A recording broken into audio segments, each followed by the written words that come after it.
Good morning, good afternoon, and good evening to some across the world. I'm Patrick Harr. I'm here to talk to you about or basically kick off our first session or our first story of the H-Files, which is the anatomy of a human hack. In this particular webinar, we're going to talk about actual live attack, the attack pattern, how it was executed, and most importantly, what the results were. And in this case, it's going to be from an account takeover, basically how they were able to basically intercept particular account credentials and drive to ransomware. I'm happy to be joined by Casey Lee, who's a solution engineer here at SlashNext, really delves into the threats that we continually see on a daily basis. For today's purpose, he will also be known as Ron Bergenfish. And so stay tuned, you'll actually get that in just a moment. So before I actually get into the actual attack and walk through the specific steps that this, and again, in this very live threat, again, what we would call this human hacking file, want to first really go through some key stats that we see in the industry. Today, phishing and ransomware are really synonymous. And if you look at just at a top level, Gartner talks about 95% of all successful breaches. And when I talk about breach, those are ransomware, data theft, financial fraud. 95% of those successful cyber attacks start with a human interaction or phishing. So obviously this can be a traditional phish through email, but it can now be a smish, obviously through text on your mobile phone. It can come through social. It could come through basically trying to get you to download software. As an example, browser extension. There's multiple different ways that the bad actors are now interacting with folks. And with that, obviously, Verizon's one of the key studies out there. Last year, it noted 364% increase in the attack surface on the mobile phone itself.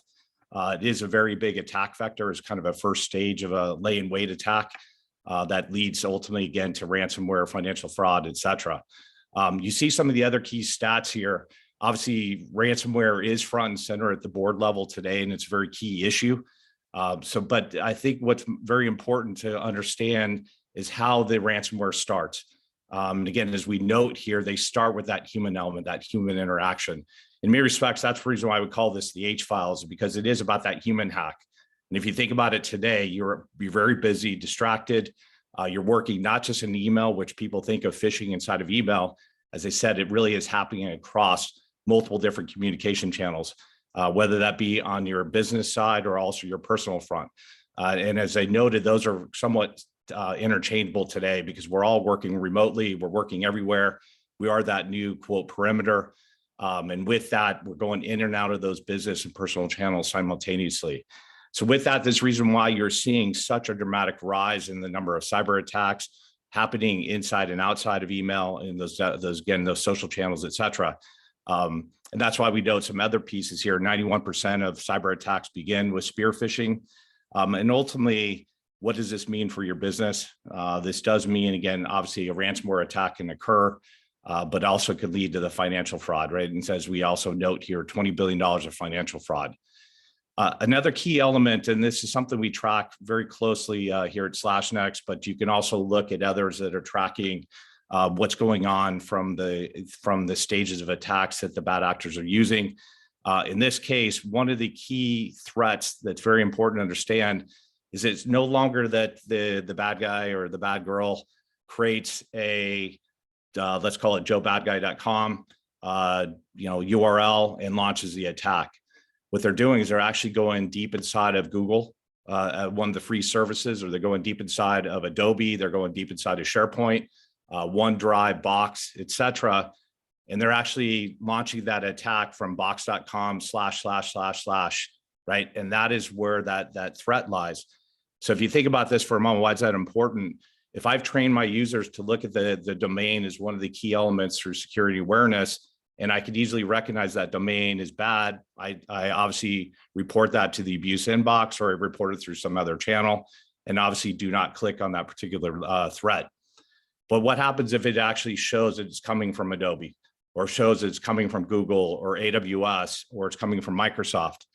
That's not something you're going to be able to train your users to not look at. And so with this, just this last year alone, we saw over 3 million legitimate threats on hosted, or again, what we call legitimate hosted infrastructure. So that's a very significant rise that we're seeing in the number of these threats hosted in these particular, again, trusted sources that everyone uses on a daily basis. So let's now get into anatomy of an attack that we are seeing that starts on a personal channel and then crosses over into the corporate channels with the express intent to actually steal credentials, financial fraud, and then ultimately ransomware. And what we're actually going to review is a specific threat that came live from one of our very large customers. And in speaking to the CISO of a very large manufacturer, started seeing a new pattern of attack. And in this particular case, as we highlight the anatomy of the attack, first stage is the attacker focuses on a specific high value target or targets, because it can be multiple targets. And the attacker uses data from social networks, dark web. So it could be a combination of LinkedIn. They can look at different stories. Obviously, you go dark web, map out an organization, and map out, again, who reports to that particular high value target. And then once they have that information, they move to stage 2, where in this case, they can go to GitHub, get a well-crafted targeted phishing kit, costs between $100 and $500. And in that context, I now take that specific high value target information, who they report to, et cetera. And I actually I create the attack. And in this case, I'm going to launch that, the bad actor is going to launch that from a legitimate hosted site. So think of, again, about that free service inside of Google, a free service inside of Adobe. So then move to stage 3. Stage 3, effectively in this case, the attacker is going to start on the personal channel side. So what we mean by that is start in a LinkedIn or it might be in Messenger, might be in WhatsApp, might be in personal email. And in what you will find more often than not, these channels are very unprotected relative to access to corporate resources. So in this particular case, again, this live threat, this example that we're going to walk through, in this case, the attacker started in a social channel and then crossed over into the business communication channels. So that's really a stage 3. Stage 4, now that I've been able to engage, develop trust with a set of high value targets. And in this case, you'll actually see high value targets that were actually invited to a Teams meeting. They were able to then get them to effectively click on a SharePoint link and then provide access to credentials. Once that credentials, they have the credential harvesting in place. Not only can they access financial documents, and in this case, that's what they're focused on requesting, but they can also, again, drive the ransomware attack, which is stage 5. So that's just a very high level overview of anatomy of an attack. But as we also, as I noted at the outset, this is really going to dive directly into that specifics of that particular attack. So this is what we call file number 1 for the X-File fans out there. This is the file number 1. And as we highlight here, it's human interaction to account takeover to ransomware. So with this, as I said, I've invited, again, Casey Lee. Again, in this case, he'll be Ron Bergenfish. And so Casey or Ron, can you talk about what you did in the first stage of this particular attack? Absolutely. I believe that transition to the mode Ron Bergenfish has been achieved. And what I want to do for my attack is I'm Ron Bergenfish and I'm an opportunist. And I want to target this company and I want to make sure I can obtain the financial information and also compromise their network by getting their credentials. I'm going to be targeting the CFO and the financial team. My main goals are to create urgency and trust. And I think the best way to create a sense of urgency is going to be impersonating the CEO. Fortunately, I had already been reviewing their LinkedIn and have a connection that I've heard about that there's going to be a trip to China. When I'm hearing the international travel, this is going to be an opportunity for a fish because there's a good chance that they're going to be willing to accept communications from personal channels. And in this case, WhatsApp would be a viable option for a business as it's an encrypted messaging platform. So in this case, Ron, what you've done is you've mapped out the CFO organization. In this particular case, is exactly what happened. There was an impersonation of a CEO. You knew the CEO was traveling in China, and communication can sometimes be difficult. Also, one encrypted communication. So the CEO, in this case, from the impersonation standpoint, chose WhatsApp. And because you've mapped out the CFO organization, you then sent a message, which is moving to the second stage. Again, maybe you can talk about what you've done now. Now you've effectively created a CEO profile in WhatsApp. Yes. So now that I've created my own screen name, I'm appearing as the CEO, and I'm going to message the CFO. And I'm mentioning how I just landed in China, and we need to review this document right away. Due to the network limitations I'm going through, I wasn't able to use email, and that's why WhatsApp is being used. And I'm also sharing a link that's clearly a Teams meeting. It's not going to be brushed off right away by any other defenses on the phone. It's clearly an invitation to the meeting. And this part was going to be all about social engineering rather than actually capturing the information.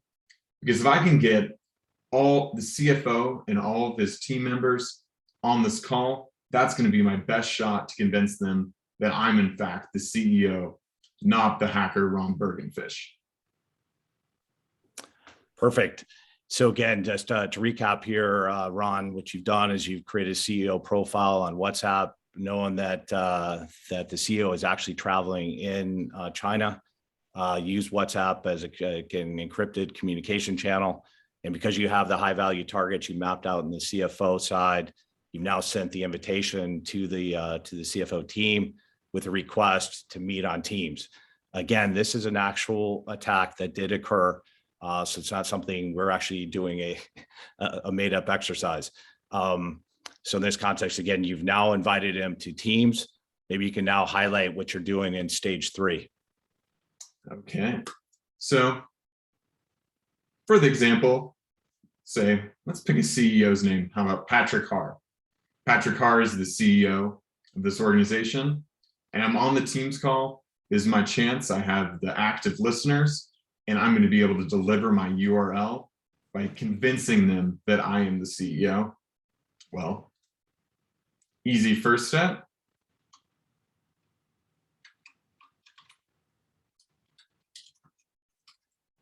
No longer Ron Bergenfish. I'm Patrick Harr, but I'm not looking too much like Patrick Harr right now. Fortunately, he's been doing some other webinars in the past, so I can just set up a virtual camera and look at that. It looks like Patrick Harr joined the call. And since I do these targeted attacks so often, I'm always creating new free trials. And also I know he's in China. Clearly, this looks like a bedroom.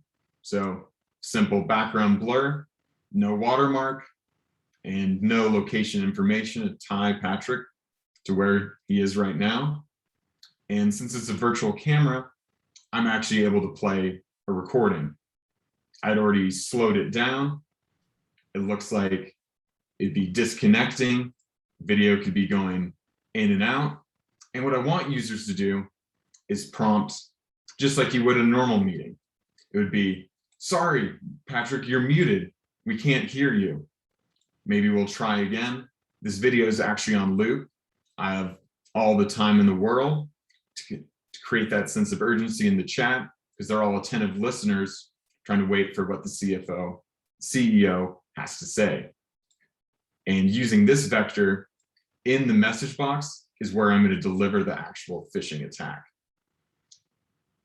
So I'd imagine we'd have the video end.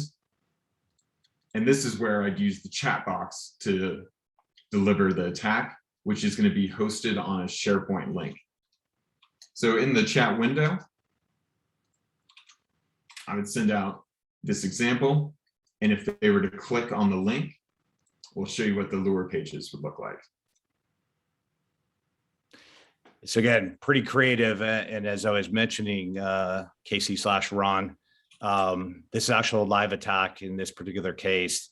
The CEO was traveling and created the profile and then sent out a request to the financial team to join on Teams, much like we just went through here.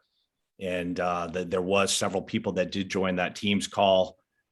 In this particular case, as Ron showed here, there was effectively a loop of a video of the CEO. And in this case, it was actually a screen scrape of a financial channel interview. Much like Ron showed here, he was able to change the background and put it on loop or look like they were talking. And as we've all been on every Zoom call or every Teams call, there are times when you have, hey, you're on mute, we can't hear you. And so this context, after a couple minutes, said, listen, I can't get this to work, poor connection, send me this financial information in the chat window. And instead of just sending it directly to make sure it's secure, let's put it on SharePoint. That way I can get that financial information for the meeting tomorrow. So again, very live, specific attack, targeting a high value target with the express intent here to, again, get access to financial information, but also in the process, harvest credentials. So maybe now you, so as that background, Ron, can you talk about what you did next from this particular stage 4? Yeah, so this was actually part of the package of developer tools I used to launch this attack that I found on GitHub, where all I had to do was find a compromised SharePoint account. And then I was able to embed a link to go to my own credential stealing site that I set up. And since this was targeting financial users, I wanted to make sure it was a spreadsheet. And also, once again, back to the urgency, that they still think this is the CEO wanting something to review right away. They're looking at a chat box, clicking on SharePoint link. That's going to be trusted. That's going to seem safe to almost all users. They open up the link. They're going to click read the document, and behind it, it's grayed out. Clearly, there's perceived that there's something behind. And once they sign in with their credentials, that's mission accomplished for Ron Bergenfish in terms of the social engineering part. Right. So again, in this context, Ron, you've now effectively developed trust through the Teams meeting, because it's not, which is a business channel that started in WhatsApp, and that invitation to that Teams meeting. You've now, again, established further trust because they see your video, they obviously get you to talk. So you sent that through the chat window, the live phishing or lure page, which shows as a SharePoint attack. You've sourced that on GitHub to actually make it very easy, very targeted. And once they go to this particular page, obviously you show also a preview of the document, the financial information. And so in that context, have the ability to harvest those credentials. Again, very creative. Now, one thing we are asked, can I just stop this through MFA? The answer, again, we've seen this time and time again. You already have trust at a top level, and your MFA can actually be compromised, because in this case, I'm actually specifically asking because you may have a second level of requirement from a password perspective. And in this case, again, they were asked to put in their credentials. So maybe we could talk about kind of the final stage here, Casey/Ron. Yes. So now that I have the credentials of the financial team, I'm able to access their company access, company documents. So this was just the example of what I had them click on to give me their specific credentials. And this is one that's actually on SharePoint. This is going to be the live document. So the next step of this would be capture that and eventually using that for ransomware, or in this case, it was taking over their VPN. Yeah, perfect. So just to kind of to recap here, again, first stage was to start with understanding or profiling the organization. In this case, it was profiling the CFO's organization, the financial folks.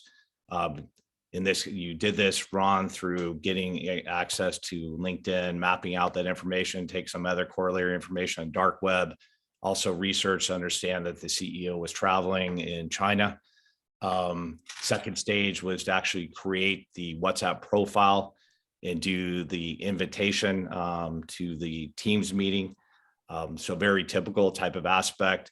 Get on that Teams meeting.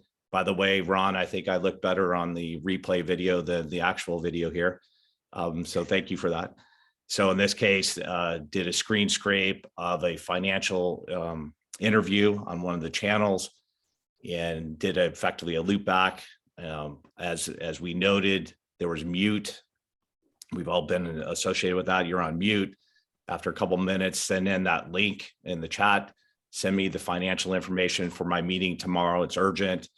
Again, in that context, that link then led to a compromised SharePoint site where they harvested the credentials as well as access the information that was uploaded. Fortunately, in this particular case, the actual organization that this attack happened, there was a second, third, and fourth level check on that particular sharing of the financial information. But it also, again, it's not only just the financial information, it was effectively the account compromise or the credential harvesting. So this is a very, very dangerous. It's also a very typical type of attack pattern.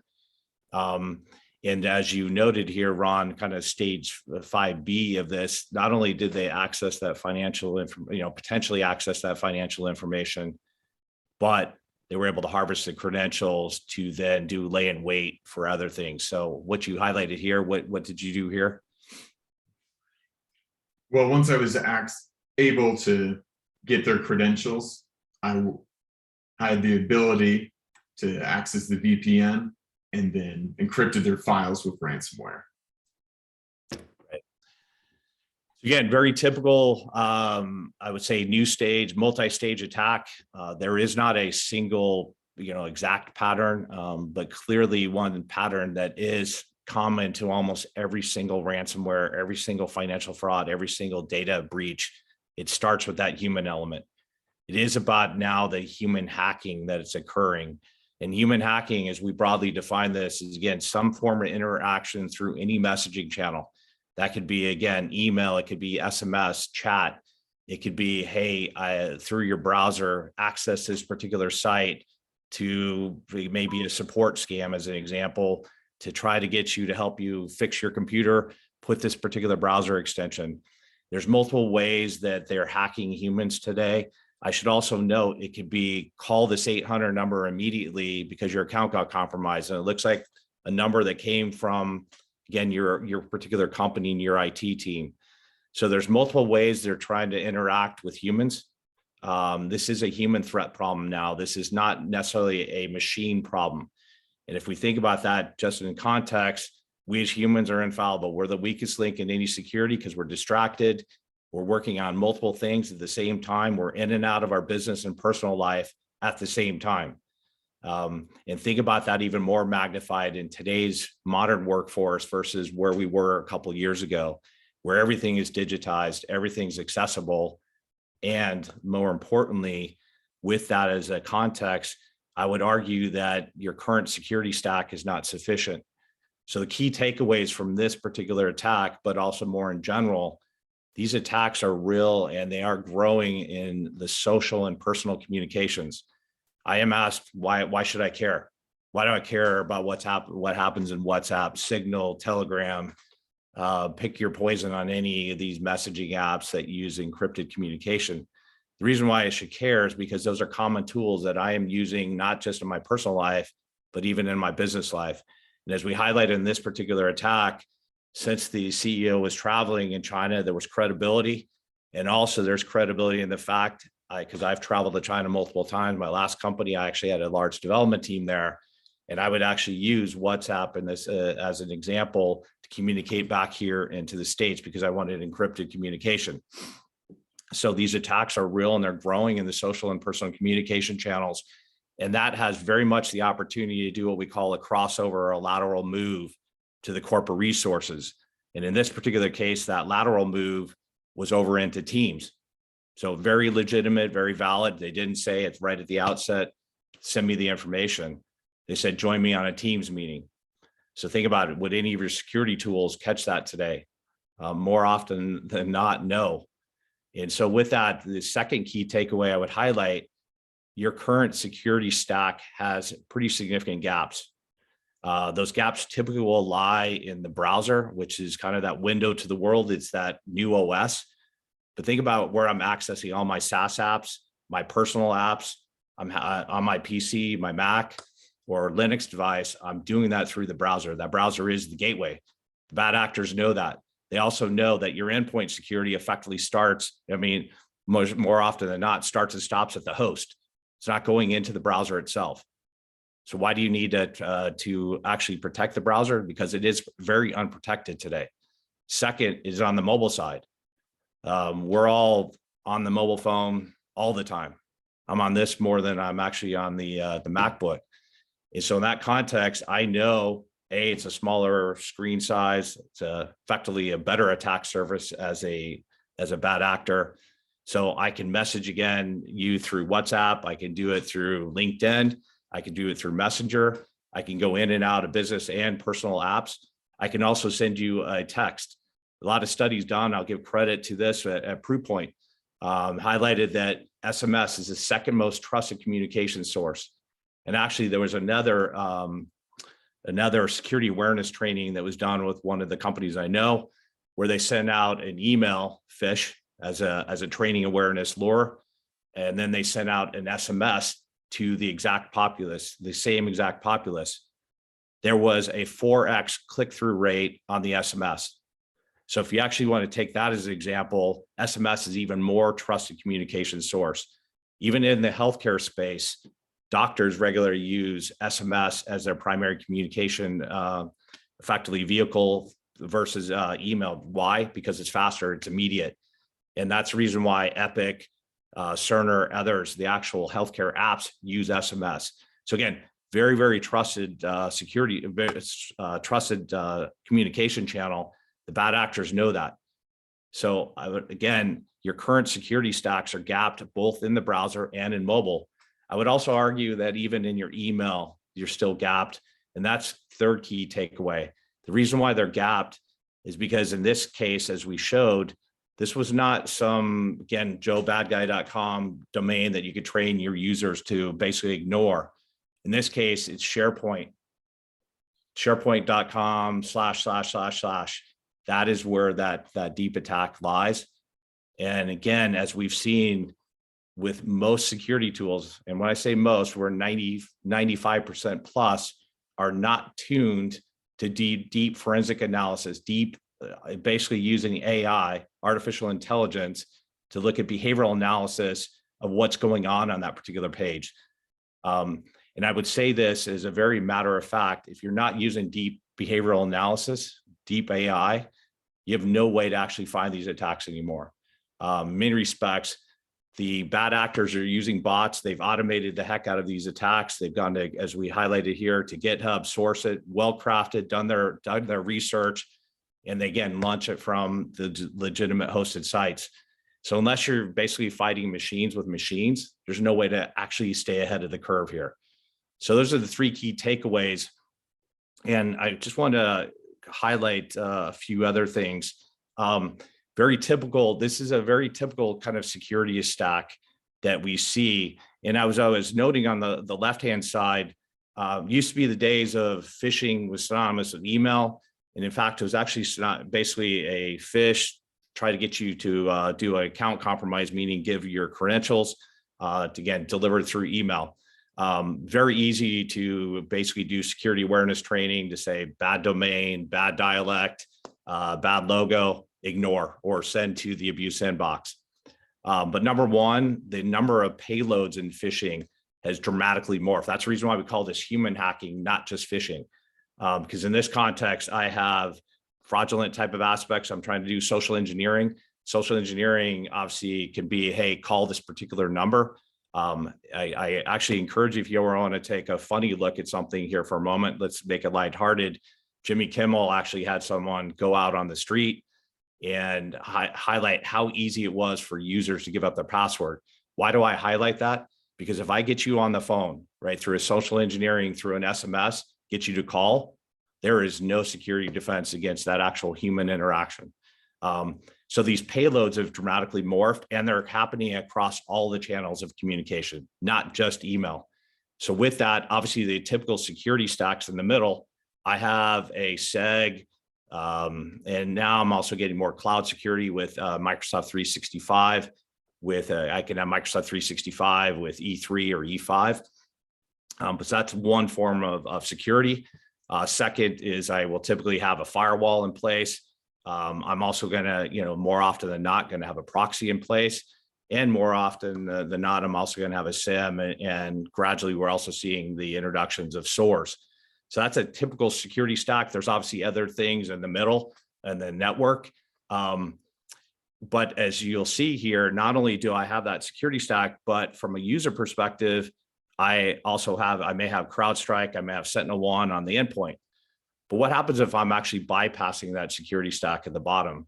Many of the applications we're accessing on the left-hand side, those messaging applications, aren't going through that security stack at all. Now I'm remote, I'm everywhere, I'm going directly to those apps, particularly, again, if they're personal.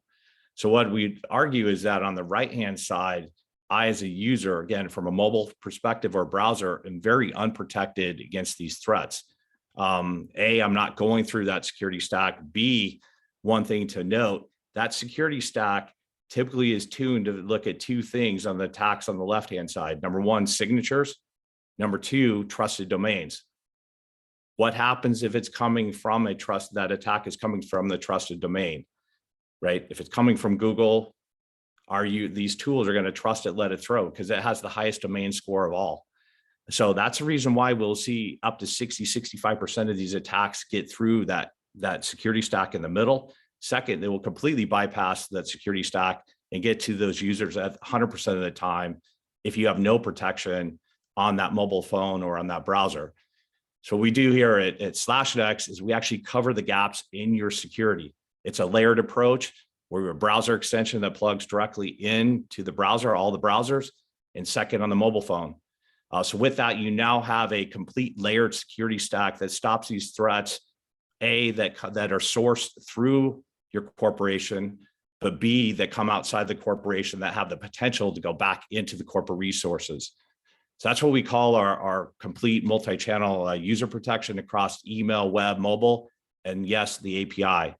So again, that protection starts in that gap points with the browser and mobile, but it also adds a protected layer on top of your email. Why is that? Because we do deep behavioral analysis to find the threats that Microsoft 365, Proofpoint, Mimecast, and others miss on a daily basis. In fact, they're missing up to 60-65% of these threats. We have third-party studies that show this. Third, in that mobile front, again, we are protecting the SMS as well as all apps. So this is not only for smishing, which is a very popular attack, the link-based, what we call smishing, but also natural language or social engineering smishing. That means, again, call this IT number, or you're getting audited by the IRS, call this particular number. And we do that particular protection on the device itself. We do that for privacy reasons. We also do that for performance reasons. It's not a proxy-based service. That means it's lightning fast. I do like to say, I'll make perhaps one dig. Friends don't let friends browser isolate. In the browser context, that is one avenue people have looked at to protect those channels. Again, came out of the proxy world. Proxy can be sometimes quite slow, and you'll get user rejection. So that's the reason we do things on the endpoint through the browser extension and the mobile app. And then finally, we have the ability to automate abuse inbox as well as brand protection through the API. We also have the ability to protect the API itself by actually scanning API calls to make sure that they're not actually calling to legitimate hosts, basically these sites or these compromised sites.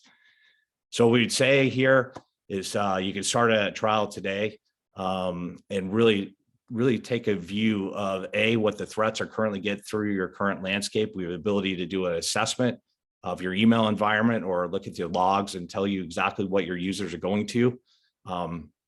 Kind of build that profile of your threat landscape, your current threat landscape.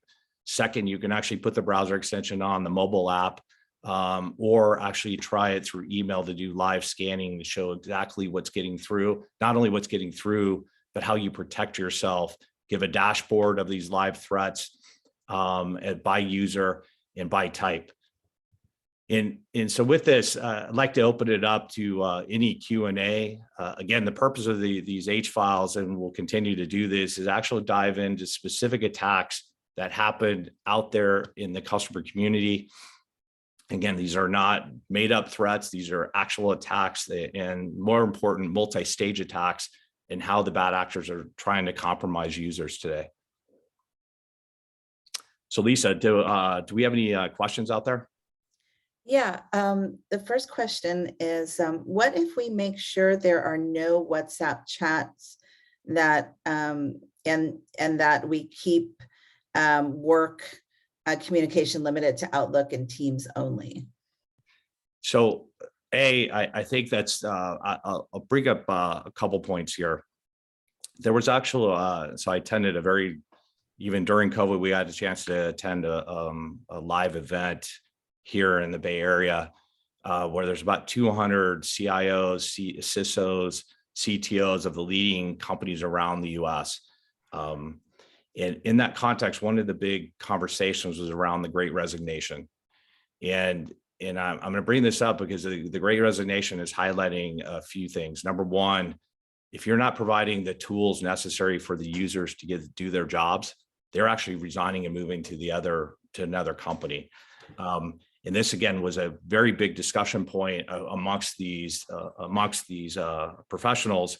And that this question actually came up, this very question of, why don't I just restrict use to these different channels, right? What they came back time and time again and said, listen, if we are not offering the pick list and let these users use the tools that they want to use to do their job, and I would highlight, there's some of these personal communication channels that are very important to them to do their job. If they lock those out, as an example, we have a large retail company that wanted to, basically, there was a phishing compromise that happened in a store through personal email. They said, let's go. They immediately locked it out. Guess what? There was people that actually left the stores, workers left the stores and moved to another company. So I would point that out as number one. It's very important to understand, I think, the broader business dynamics in making sure that you're enabling your employees to have access to the right tools. I would say second, because yes, you could, let's just say you can lock that out. I would also argue you're still bypassing a lot of that security stack because you're outside, you're accessing X, Y, or Z through some other app on your mobile phone, as an example. And now I've developed some trust with you because I know you work for a particular company. I can still do a lateral move over to the corporate resource. So as we showed here in the Teams context, there's other ways for me to send you something and invite you to Teams. But there's also, we see this very common right now, if you've opened up Slack and I've created some dialogue with a customer in Slack, there's very easy ways to interject effectively a compromised link directly in your Slack tool. And that's a business tool. And in that context, again, unless you're doing the deep analysis on those attacks, you're not going to find them. So I'd like to say this is very straightforward. Hey, let's just lock down the entire universe and you can't access your resources. But that's not what we see in practice. I think that becomes very difficult. Lisa, do you have any other questions here? Yeah, the next question is, how often can human training is needed to inform the users? Yeah, so I think any good security practice starts really, it's a people process tools, right? Everyone's probably heard that. There's not a single tool that stops everything. There's also not a single training aspect that stops everything. So I think the net of it, you do want to do your security awareness training, but I would say in that security awareness training, make sure it is not just email bound, right? Try to do some of the simulation through some of these other channels to see if you can compromise not necessarily trick the user, but teach them that these things are happening. Second, what you'd want to use is tools that are doing that deep behavioral analysis to identify these things and stop them before they actually become a legitimate threat. In our case at SlashNext, we actually not only do, again, the blocking, we have the world's largest phishing social engineering database. And that's compared to Google, Safe Browsing, Microsoft, et cetera. We're about 6x bigger. And we do that because our founding team actually came out of FireEye, created the malware sandbox. In this context, you use a virtual browser in the cloud. We fire millions and millions of these virtual browsers to do deep inspection of the URLs to, quote, find these malicious needle in a haystack. That's what creates our database. That database lives on the endpoint, or it lives in the email through the API. That gives us the ability to scan these things in real time and block them in real time. But one of the other key things that we do is live reinforced training. So think about this for a moment. A, use security awareness training. B, you want to augment that security awareness training by at time of click. If, as an example, if they click on an account compromise side, as we showed here, SharePoint, block it, throw up a warning page that says, hey, this is an account compromise, give some further detail to the actual screenshot.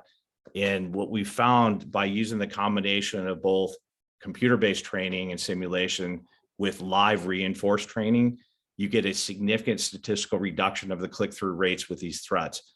And in fact, we've seen it as high before going in using security awareness training, about 10 to 15%, to now post using this type of approach, this kind of security awareness training and live reinforced training in the tool. You have the ability to reduce this well below 0.5%. Nothing is perfect, but that's what I would argue. You want to do that layered approach and do a combination of both security awareness as well as use your tools to reinforce that security awareness training.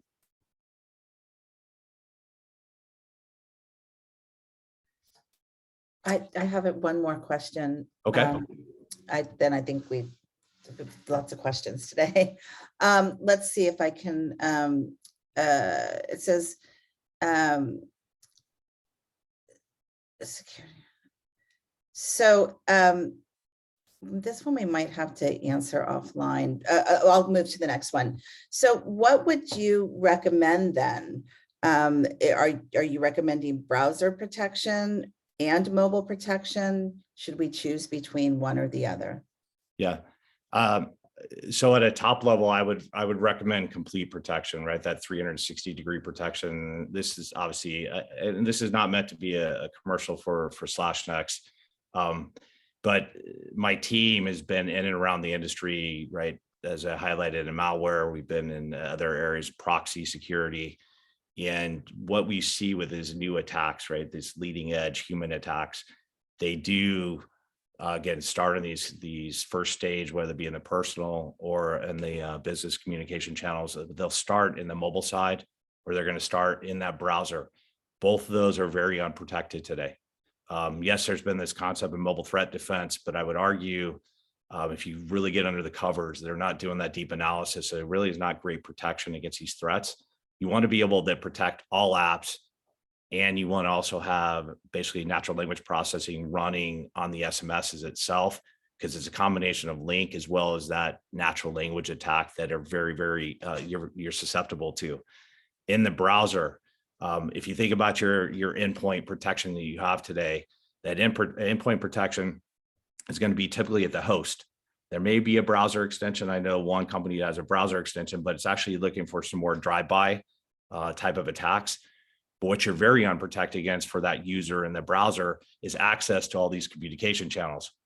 There's nothing prevents them from clicking on a particular link. Again, not only within that security stack, corporate security stack, but outside of that. Now I'm also asked, well, can I just solve that through a proxy? Well, again, I love Zscaler. I love all the other companies in that space. I spend a significant amount of time in the proxy side. You can't guarantee that the users are going through the proxy. B, it can be slow. And third, typically, again, those tools, we show this time and time again with Zscaler that they miss a lot of these attacks. The reason for that, they're using more of a combination of signature, domain reputation, trust type of approach, as opposed to deep, again, forensic behavioral analysis on the actual pages. And so I would argue you want to be able to protect that gap in the browser through the extension, do it on device. Now, again, I'm also asked, isn't there agent fatigue? The browser is not necessarily that extension is not exactly like putting something on the host. There was a lot of Microsoft or McAfee EPO, big hogs. It's nothing like that. It's just like putting, again, like when you download an app on your iPhone, automatically updates. In this case, the browser extension through Google Play Store plugs right in, and then it does automatic updating both of the database. There's also live, basically AI running in that browser extension to find patient zero, targeted spear phishing. So again, I would argue you want to do that on the mobile, through a mobile app on the phone. And second, you want to use the browser extension. And finally, augment your email security. I think more and more, you're starting to see this movement. Gartner highlighted this, a movement away from traditional segs like Proofpoint and Mimecast in favor of Microsoft 365 plus its security stack. And then there's this new category called supplemental email security. So new great companies out there, quote, cloud security, that basically augments that stack. In our particular case, we're augmenting, finding these spear phishes, the social engineer, very targeted attacks that others miss. But net zooming back, you want to have full user protection. It's not just going to be an email. It's not just going to be on mobile. It's not going to just be through your browser. You want all the above. That it's that layered approach that was highlighting is the most important approach. If I leave you with nothing else, make sure you drive a layered approach in your environment. So with that, I wanted to thank everyone. And again, hopefully some of you may have picked up. I happen to be a big movie fan, and one of those movies is Anchorman. And there was a quote in that was actually utilized in Anchorman. It said 60% of the time it works every time. In our context, we had Ron Burgunfish here, and as we see commonly with the tools, 40% of the time it works every time. And so with that, look forward. Thank you for joining us. Thank you, Ron/Casey, for walking through that attack. And then also stay tuned for our next human hacking files, where we'll again walk through an exact live attack, a multi-stage attack that we've seen directly impact a particular customer. Thank you, everyone.